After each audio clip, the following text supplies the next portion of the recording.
Hi friends, ఎలా ఉన్నారు? Welcome to our channel Parvati ముచ్చట్లు. హిందూ మతంలో పుట్టుక నుండి మరణం వరకు అనేక సాంప్రదాయాలు అనుసరిస్తారు. వీటిని 16 సంస్కారాలు అంటారు. అదే సమయంలో 16వ ఆచారానికి సంబంధించిన అనేక సాంప్రదాయాలు ఉన్నాయి. అంటే చివరి కర్మల్లో ముఖ్యమైనవి. అంత్యక్రియల అనంతరం అస్థికలను నిమజ్జనం చేసే సాంప్రదాయం వీటిలో ఒకటి. మన పూర్వీకులు మరణించిన తర్వాత వారి కుటుంబ సభ్యుల అస్థికలను సేకరించి గంగా నదిలో నిమజ్జనం చేసేవారట.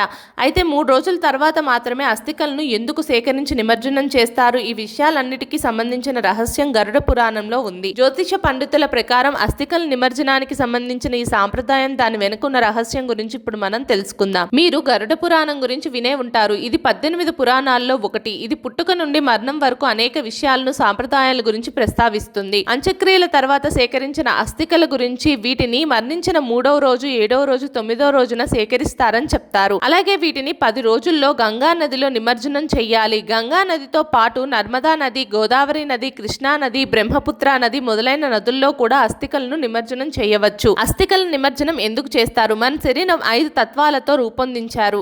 చివరి కర్మల తర్వాత శరీరం పంచభూతాల్లో కలిసిపోతుంది. ఆత్మ అమరత్వం నాశనం చేయలేనిది అని గీతలో చెప్పారు. అందుకే చివరి కర్మల తర్వాత ఆత్మ బయటకు వచ్చి కొత్త జీవితానికి వెళ్తుంది. అస్థికలను నిమజ్జనం చేయడం వల్ల ఒక వ్యక్తి ఈ లోకం నుండి విముక్తి పొందుతాడని, అతని ఆత్మ శాంతి కలుగుతుందని పురాణం చెప్తోంది. మా వీడియోస్ కనుక మీకు నచ్చినట్టయితే మా ఛానల్ని లైక్ చేయండి, షేర్ చేయండి, అలాగే సబ్స్క్రైబ్ చేసుకోవడం మాత్రం అస్సలు మర్చిపోకండి. మరిన్ని ఇలాంటి వీడియోస్ కోసం మా ఛానల్ని ఫాలో అవ్వండి.